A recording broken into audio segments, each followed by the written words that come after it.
अगर पश्चिम तुम्हारी आलोचना कर रहा है तो समझो तुम सही राह पर हो। ये कहना है भारत में रूस के deputy chief of mission Roman Babushkin का। 20 अगस्त को एक प्रेस कॉन्फ्रेंस में उन्होंने अमेरिका पर जमकर हमला बोला, दोहरे मापदंड अपनाने का इल्जाम लगाया। कहा भारत पर रूसी तेल न खरीदने का दबाव बनाना नाजायज है। कहा कि अगर भारतीय सामान अमेरिका नहीं जा सकता तो रूस उसका स्वागत करेगा। साथ ही ये भी कहा कि भारत, चीन और रूस की ट्राइलैटरल मीटिंग देर सवेर जरूर होगी और बेहतर होगा अगर ये जल्द हो। दूसरी तरफ इस वक्त विदेश मंत्री एस जयशंकर 3 दिन के रूस दौरे पर हैं। इधर चीनी विदेश मंत्री वांग यी 3 दिन के भारत दौरे के बाद अब अफगानिस्तान रवाना हुए हैं। तो क्या भारत, चीन, रूस अब अमेरिका के खिलाफ लामबंद हो रहे हैं? क्या डोनाल्ड ट्रंप ने अपने ही पैर पर कुल्हाड़ी मार ली है? आज के शो में इन्हीं सवालों के जवाब ढूंढेंगे। नमस्ते, मेरा नाम है सरवत और आप देख रहे हैं ललन टॉप का अंतर्राष्ट्रीय प्रसंगों से जुड़ा रोजाना का कार्यक्रम दुनियादारी। Brought to you by Sensodyne K. SLS और पैराबेन गॉन, तो का करंट ऑन। What then? इसके पोटेशियम आयंस करी ट्यूब का करंट गॉन, लाइव का करंट ऑन। 31 जुलाई को अमेरिकी राष्ट्रपति डोनाल्ड ट्रंप ने भारत से आने वाले माल पर 25% का रेसिप्रोकल टैरिफ लगाया, जो 7 अगस्त से लागू हुआ। इसका मकसद था कि भारत अमेरिकी माल पर अपनी ट्रेड बैरियर्स घटाए। इसके बाद उन्होंने रूसी तेल खरीद को वजह बताकर 25% टैरिफ बढ़ा दिया। 27 अगस्त से इसे लागू होना है। भारतीय विदेश मंत्रालय ने इस कदम को अनुचित, नाइंसाफी वाला और नाजायज बताया था। कहा था कि भारत अपने राष्ट्रीय हितों की रक्षा के लिए हर जरूरी कदम उठाएगा। प्रधानमंत्री मोदी ने भी दोहराया कि किसानों, डेयरी सेक्टर और मछुआरों के हितों पर कभी भी समझौता नहीं होगा। अब ट्रंप तो इस मसले को द्विपक्षीय नजरिए से देख रहे हैं और ये समझ रहे हैं कि इसका असर भी उसी मुद्दे तक महदूद रहेगा। लेकिन भू राजनीतिक दुनिया इतनी सीधी सादी है नहीं। व्यापार का समीकरण इतने बड़े स्तर पर बदलेगा तो भू राजनीति भी बदलेगी ही। ट्रंप के फैसले के बाद हमें ऐसे ढेर सारे इशारे मिल रहे हैं। इसी कड़ी में रोमन बबुश्किन का ये बयान भी था। इसमें सबसे ज्यादा चर्चा रूसी बाजार को लेकर उनके बयान पर है, जिसमें उन्होंने कहा कि अगर भारतीय सामान अमेरिका नहीं जा पाता तो रूस उसका स्वागत करेगा। If the Indian goods are facing difficulties entering the US market, the Russian market is, would welcome. अगर भारतीय सामान अमेरिकी मार्केट में किसी भी तरह की मुश्किलों का सामना कर रहे हैं तो रूसी बाजार में उनका स्वागत है। इसलिए इस बात की फिक्र मत कीजिए। जहां तक एनर्जी की बात है तो हम मानते हैं कि ऐसी कोई भी एक तरफा कार्रवाई ग्लोबल इकोनॉमी और एनर्जी सिक्योरिटी दोनों के लिए नुकसानदायक होगी। जैसा कि पहले भी कहा गया है, रूस तेल का सबसे बड़ा प्रोड्यूसर है और भारत सबसे बड़ा कंज्यूमर। ऐसे में किसी भी तरह की एक तरफा कार्रवाई सप्लाई चेन में रुकावट, प्राइस में अस्थिरता और इम्बैलेंस पैदा कर देती है। इसके अलावा उन्होंने और क्या क्या कहा, पॉइंट्स में जानते हैं। पहला, सैंक्शंस उन्हीं को चोट पहुंचा रहे हैं जो इन्हें थोप रहे हैं। भारत पर दबाव डालना जायज नहीं है। बाहरी दबावों के बावजूद रूस और भारत की ऊर्जा साझेदारी जारी रहेगी। भारत अभी सप्लाई नहीं बदल सकता और मौजूदा सौदा भारत के लिए बहुत फायदेमंद है। भारत को तेल सप्लाई जारी रखने के लिए खास मैकेनिज्म मौजूद है और रूस और भारत ने हमेशा एक दूसरे की मदद की है, चाहे हालात कितने भी मुश्किल क्यों ना रहे हों। खबर यह भी है कि रूस भारतीय कारोबारियों को 5% डिस्काउंट दे सकता है। ये बात रूस की ट्रेड रिप्रेजेंटेटिव एवेग्नी ग्रीवा ने दिल्ली में कही। Deputy chief of mission Roman Babushkin के साथ प्रेस कॉन्फ्रेंस में वो भी मौजूद थे। उन्होंने कहा, डिस्काउंट एक कमर्शियल सीक्रेट है, लेकिन आमतौर पर लगभग 5% की छूट मिलती है, कभी ऊपर नीचे भी हो जाती है। रूस यूक्रेन जंग शुरू होने के बाद जब पश्चिमी देशों ने रूस पर पाबंदियां लगा दी और उसकी सप्लाई से किनारा कर लिया था, तब भारत ने रूस से डिस्काउंट पर कच्चा तेल खरीदना शुरू किया। 2019 और 2020 में भारत के कुल तेल आयात में रूस की हिस्सेदारी महज 1.7% थी। वहीं 2024 से 2025 तक ये बढ़कर 35.1% पर पहुंच गई। आज रूस भारत का सबसे बड़ा तेल सप्लायर बन चुका है। अब सवाल है कि रूस की तरफ से इन बयानों को कैसे देखा जाना चाहिए, हम इन्हें कैसे रीड करें। चलिए कुछ जियोपॉलिटिकल एक्सपर्ट्स की मदद लेते हैं। भारतीय मूल के मशहूर अमेरिकी पत्रकार और लेखक फरीद ज़कारिया ने अमेरिकी न्यूज़ चैनल पर ट्रंप के फैसले का असर समझाया है। उनका कहना है कि ये ट्रंप के दूसरे कार्यकाल में विदेश नीति की सबसे बड़ी भूल है। पिछले 25 साल से भारत अमेरिका ने जो सब कुछ धीरे धीरे बड़ी मेहनत से बनाया था, उसे ट्रंप ने कुछ ही हफ्तों में तहस नहस कर दिया। ज़कारिया का कहना है कि लंबे वक्त तक भारत ने गुटनिरपेक्ष नीति अपनाए रखी। फिर साल 2000 में बिल क्लिंटन के ऐतिहासिक दौरे ने रिश्तों की नई शुरुआत की। उसके बाद जॉर्ज बुश के दौरे में ऐतिहासिक न्यूक्लियर डील पर दस्तखत हुए। बैरक ओबामा ने भारत को संयुक्त राष्ट्र सुरक्षा परिषद यानी कि UNSC का स्थायी सदस्य बनाने की वकालत की। फिर पहले कार्यकाल में डोनाल्ड ट्रंप ने PM मोदी से अपनी निजी दोस्ती बढ़ाई। बाद में जो बाइडेन ने भारत अमेरिका रिश्तों को और मजबूत किया, लेकिन ये सारी मेहनत ट्रंप के आते ही बर्बाद हो गई है। उनके मुताबिक अब चाहे ट्रंप कितनी भी कोशिश करें, नुकसान तो हो चुका है। अब भारत अमेरिका से दूरी बना सकता है।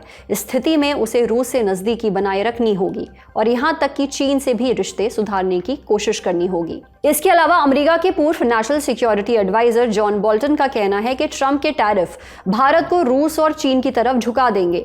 ये तय है कि मॉस्को और बीजिंग दोनों मिलकर भारत को अपने करीब लाने की पूरी कोशिश करेंगे। पहली नजर में यही सब कुछ होता दिख भी रहा है।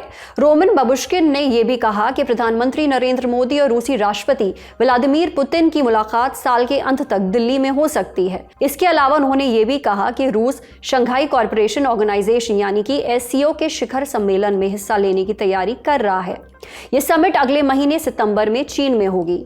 व्लादिमीर पुतिन भी इसमें हिस्सा ले सकते हैं। PM मोदी ने पहले ही अपनी मौजूदगी कंफर्म कर दी है। दूसरी तरफ 19 अगस्त को चीन विदेश मंत्री वांग यी से भी उनकी मुलाकात हुई। वांग यी ने उन तक चीनी राष्ट्रपति शी जिनपिंग का संदेश और SCO समिट के लिए औपचारिक न्योता पहुंचाया। PM मोदी ने यह न्योता स्वीकार किया और कहा कि वो शी जिनपिंग से मुलाकात के लिए उत्सुक हैं। PM मोदी से इस मुलाकात के पहले वांग यी NSA अजीत डोभाल और विदेश मंत्री S जयशंकर से भी मिले। इस दौरान भारत और चीन के बीच कई मुद्दों पर सहमति बनी है। तय हुआ है कि भारत और चीन के बीच सीधी फ्लाइट कनेक्टिविटी जल्द ही बहाल होगी। टूरिस्ट, बिजनेस और मीडिया वीज़ा भी आसान किए जाएंगे। 2026 से कैलाश मानसरोवर यात्रा पहले से ज़्यादा विस्तार के साथ आगे बढ़ाई जाएगी। अप्रैल में इस यात्रा को दोबारा शुरू करने पर सहमति बनी थी। इसके अलावा 3 बॉर्डर पॉइंट्स लिपुलेख, शिपकिला और नाथुला से बॉर्डर ट्रेड फिर शुरू होगा। दोनों देशों ने तय किया है कि सीमा मुद्दों पर बातचीत के लिए 3 नए मैकेनिज्म बनाए जाएंगे। इन कूटनीतिक गतिविधियों को मद्देनजर रखें तो अब भारत के पास 2 रास्ते हैं। पहला रास्ता तो ये कि हम ट्रंप से डील करने की कोशिश करें, लेकिन ट्रंप जैसे मिजाज बदलने वाले लीडर से डील करने के लिए एक किस्म की ईगो मसाज करनी होगी। व्हाइट हाउस में ट्रंप ज़ेलेंस्की मीटिंग ने भी यही दिखाया। यूरोपीय नेता और ज़ेलेंस्की ने इसी ईगो मसाज का इस्तेमाल किया। ज़ेलेंस्की ने तो पहनावा तक बदल दिया और ट्रंप को साधने की कोशिश की। दूसरा रास्ता ये कि हम ट्रंप को समझाने बुझाने के बजाय नाराजगी का रास्ता चुनें। रूस और चीन करीब आते दिख रहे हैं, हम भी उनकी तरफ बढ़ने लगें। रूस तक तो फिर भी ठीक है, लेकिन क्या चीन पर भरोसा किया जा सकता है? चीन के विदेश मंत्री भारत के बाद अफगानिस्तान रवाना हुए हैं। वहां पाकिस्तान के विदेश मंत्री इशाक डार भी पहुंच रहे हैं। तीनों देशों की ट्राइलैटरल मीटिंग है। इसके बाद वांग यी पाकिस्तान दौरे पर भी जाएंगे। चीन ने ऑपरेशन सिंदूर में पाकिस्तान का साथ भी दिया था। दूसरी तरफ चीन के साथ बॉर्डर डिसएंगेजमेंट पर सहमति बन रही है, लेकिन हम अब तक 2020 के पहले वाली यथास्थिति तक नहीं पहुंचे हैं। अगली खबर पर बढ़ने से पहले ये भी जान लीजिए कि भारत और चीन के बीच एक मुद्दा ताइवान का भी उठ रहा है। चीन ने 19 अगस्त को दावा किया था कि दिल्ली में हुई मुलाकातों में भारत ने वन चाइना पॉलिसी पर अपना रुख दोहराया। चीन के मुताबिक विदेश मंत्री S जयशंकर ने कहा कि ताइवान चीन का हिस्सा है। बकौल चीन अजीत डोभाल ने भी कहा कि भारत लगातार वन चाइना पॉलिसी का पालन करता आया है। चीन ने इसे भारत की पुरानी नीति की वापसी के तौर पर पेश किया, लेकिन भारतीय विदेश मंत्रालय ने तुरंत सफाई दी। मंत्रालय ने कहा कि चीन ने ताइवान का मुद्दा उठाया था, लेकिन भारत ने दोहराया कि उसके रुख में कोई बदलाव नहीं हुआ है। भारत ने साफ कहा कि उसका ताइवान के साथ आर्थिक, तकनीकी और सांस्कृतिक संबंध हैं और आगे भी रहेंगे। और यही नहीं, भारत ने याद दिलाया कि चीन खुद भी इन्हीं क्षेत्रों में ताइवान से साझेदारी रखता है। भारत के ताइवान से औपचारिक राजनयिक रिश्ते नहीं हैं। दोनों देशों के दफ्तर सिर्फ ट्रेड और कल्चर पर काम करते हैं। भारत ने पहले चीन की वन चाइना पॉलिसी को समर्थन दिया था। फिर 2010 में जब चीन के तत्कालीन प्रधानमंत्री वेन जियाबाओ भारत आए थे, तब से लेकर अब तक संयुक्त बयान में वन चाइना पॉलिसी का जिक्र नहीं हुआ। यही टेम्पलेट पिछले 15 साल से चलता आया है। भारत का कहना था कि जब चीन भारत की जमीन कब्जाते हुए वन इंडिया पॉलिसी को नकारता है तो भारत क्यों उसकी वन चाइना पॉलिसी दोहराए। बड़ी खबर यहीं तक, अब सुर्खियों की बारी।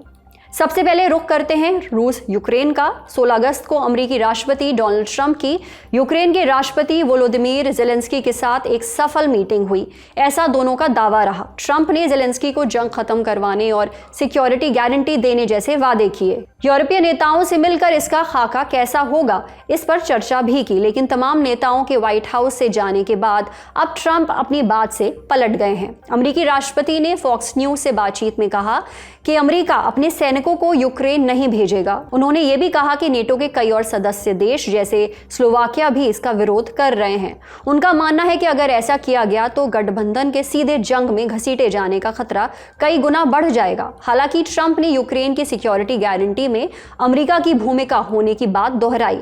ये भी कहा कि वो हवा के रास्ते किसी तरह की मदद की कोशिश पर विचार कर सकते हैं, क्योंकि अमेरिका जैसी तकनीक किसी दूसरे देश के पास नहीं है।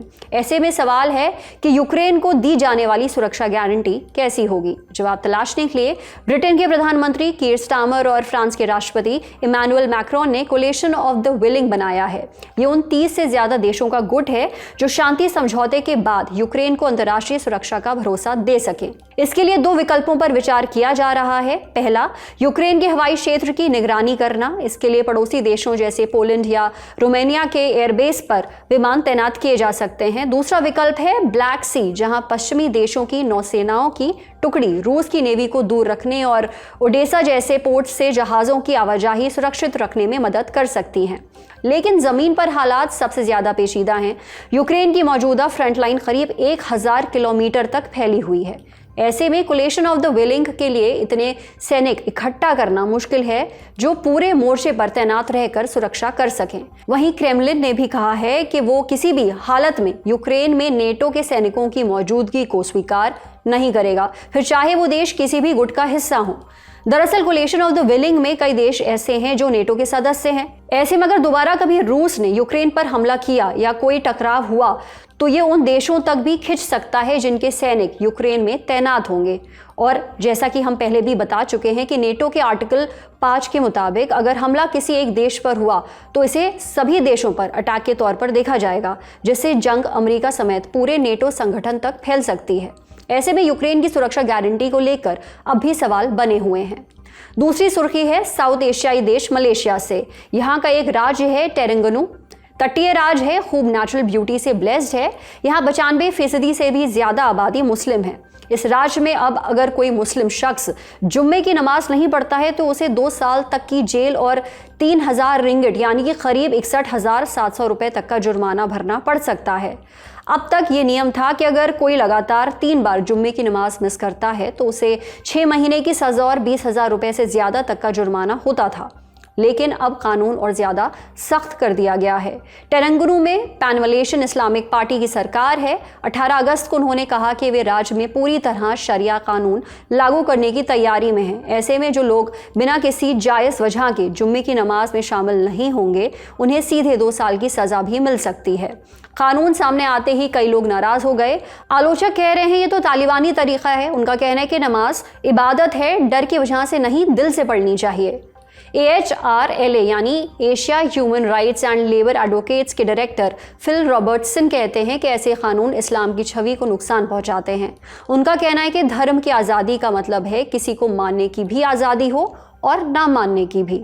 उन्होंने मलेशिया के PM अनवर इब्राहिम से ये सज़ा हटाने की मांग की है। हालांकि राज्य के विधायक मोहम्मद खालिद अब्दुल हादी का कहना है कि सज़ा तभी दी जाएगी जब कोई और रास्ता ना बचे। मलेशिया में एक डुअल सिस्टम है, मतलब 2 तरह के कानून साथ चलते हैं। सिविल लॉ यानी सभी नागरिकों के लिए और शरिया लॉ जो सिर्फ मुसलमानों के पर्सनल और फैमिली मैटर्स के लिए है। मलेशिया की 34 मिलियन की आबादी में से करीब 66% लोग मुस्लिम हैं। आज का दुनियादारी यहीं तक। अपना और अपनों का ख्याल रखिएगा। देखते रहिए लल्लन टॉप। शुक्रिया।